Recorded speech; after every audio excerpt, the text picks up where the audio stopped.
रावत जी, आप रुद्रप्रयाग के विधायक रहे हैं और परसों रात को बड़मा पट्टी हो, चाहे छेनागाड़ हो, गुप्तकाशी हो, बस केदार हो, पूरी रोड जो है त्राईमान हो रखी है।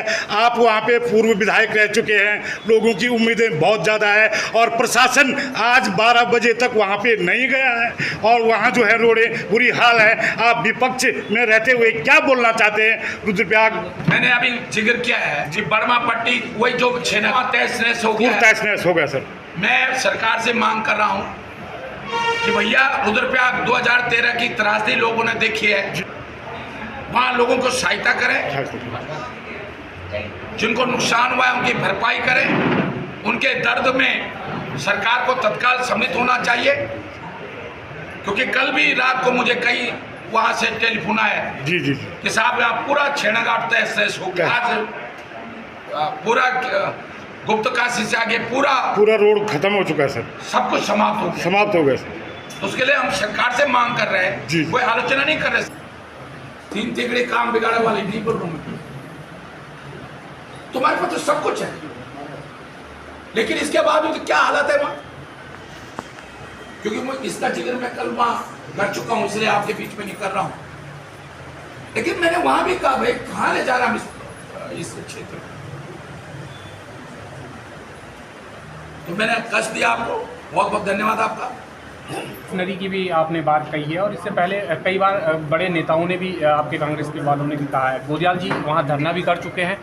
भाजपा सरकार में पहली बार देखा जा रहा है कि मंत्री तो झूठ बोलते ही थे ऑन द कैमरा, लेकिन अब अधिकारी भी झूठ बोल रहे हैं। गढ़वाल कमिश्नर ने ऑन द कैमरा बोला हुआ है कि हर महीने वहाँ पे उनके द्वारा बैठक की जाएगी।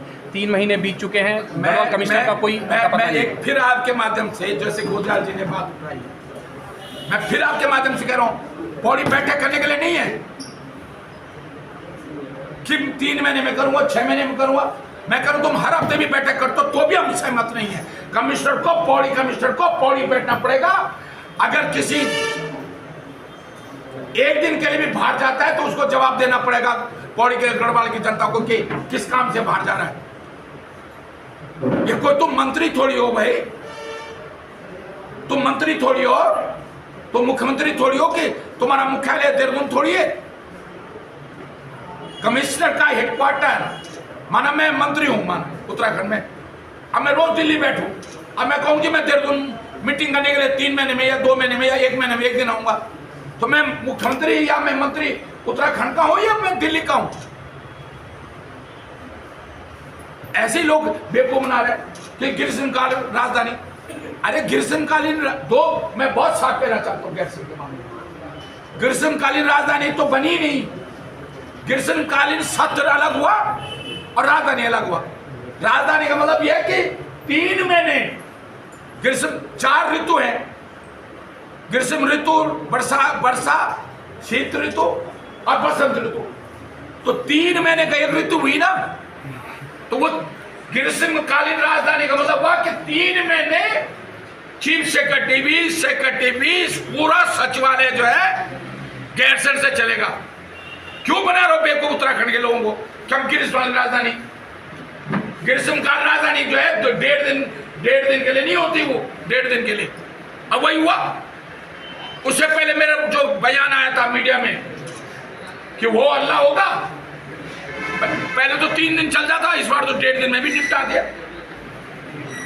और बड़ा उससे पहले क्या हो रहा था, कठिन परिस्थितियों में, विपरीत परिस्थितियों में धामी सरकार पहुंची गैरसैंण, जैसे पता नहीं, अरे धामी भी पहाड़ के रहने वाला, ज्यादातर वो हम पहाड़ी के लोग, ऐसे में क्या सुनो सही, अभी अब मत सर। रावत जी, मैं एक सवाल पूछना चाहता हूँ। आपने रुद्रप्रयाग चिरविटिया कॉलेज की बात की है, आज तक उसमें कोई ही भी मतलब स्टार्ट नहीं हुआ है और आपके माध्यम से थाती बड़मा में सैनिक स्कूल खोला गया था और वो आज तक भी जैसे आपने किया था ऐसे ही है। आप क्या बोलना चाहेंगे? ये हिंदुस्तान का चौथा प्रदेश था जहां सैनिक स्कूल, दूसरा सैनिक स्कूल स्वीकृत हुआ था गोरखकाल के बाद। और आप विश्वास करोगे नहीं करोगे, कोई मंत्री इतनी चिंता नहीं करता। मैंने सोचा ये जो अधिकारी भारत सरकार की टीम आई है, ये ठीक से रिपोर्ट देगी कि नहीं देगी। मैं हेलीकॉप्टर में एज ए मंत्री हेलीकॉप्टर में वहां ले गया भारत सरकार की टीम को। मैंने वहां लोगों से कह रहा था गाजे बाजे के साथ स्वागत करना, और उन्होंने वो जो आर्मी का अफसर आया था सैनिक स्कूल के निरीक्षण के लिए, उसने पॉजिटिव रिपोर्ट दी। 10 करोड़ रुपए खर्च हो गया सैनिक स्कूल पर। स्वीकृत है सैनिक स्कूल रुद्रप्रयाग में, सड़क बन गई वहां तक, कुछ उसमें मैदान समतल भी जमीन पे 10 करोड़ रुपए खर्च हो गया था। जी जी जी। और आज वो सैनिक स्कूल गायब, रुद्रप्रयाग में पश्चिम महाविद्यालय गायब, नर्सिंग कॉलेज गायब।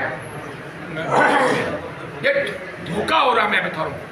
अब इन दिनों आप भाजपा पर लगातार फायर दिखाई दे रहे हैं। भाजपा का एक बयान आ रखा है, जो क्षेत्र नेतृत्व हैं उनका भी कहना है कि हरक सिंह रावत जी कांग्रेस के कुंभकर्ण की भूमिका में दिखाई दे रहे हैं इन दिनों। 2027 नज़दीक है और उन्हें उठा दिया गया है और वो फायर इसलिए हो रहा है। किस तरह देखते हैं? क्या कर दिया गया? कुंभकर्ण की भूमिका में आप कांग्रेस में दिखाई दे रहे हैं कि अब 2027 नज़दीक है, चुनाव नज़दीक है, इसलिए वो फायर ज़्यादा। देखिए, मैं अपने उन लोगों से कहना चाह रहा हूँ कि तुम्हारी सरकार को लाने के लिए 2016 में धारचूला कोई भाजपा का नेता जाने के लिए तैयार नहीं था, हरक सिंह को भेजा गया। बेरीनाग, धारचूला, बागेश्वर, पिंडर घाटी, तब तो तुमने मुझे कैसे भेजा भाई? अरे जब जगो तभी से मेरा। अब मैं लड़ाई जो है, एक चीज सुनो, मैं क्यों जीतता हूं चुनाव? रुद्रप्रयाग 10 दिन में चुनाव जीत गया। मेरी स्ट्रेटजी होती है राजनीति करने की। मैं कोरदार 10 दिन में चुनाव जीत गया, क्यों जीत गया? मैं लहसनों में 10 दिन में चुनाव जीत गया, क्यों जीत गया? मेरा घर तो श्रीनगर, मैंने तो तला बदलपुर मला बदलपुर देखा भी नहीं था, मैंने तो बड़मा पट्टी देखी भी नहीं थी। क्योंकि चुनाव राजनीति है किससे जी।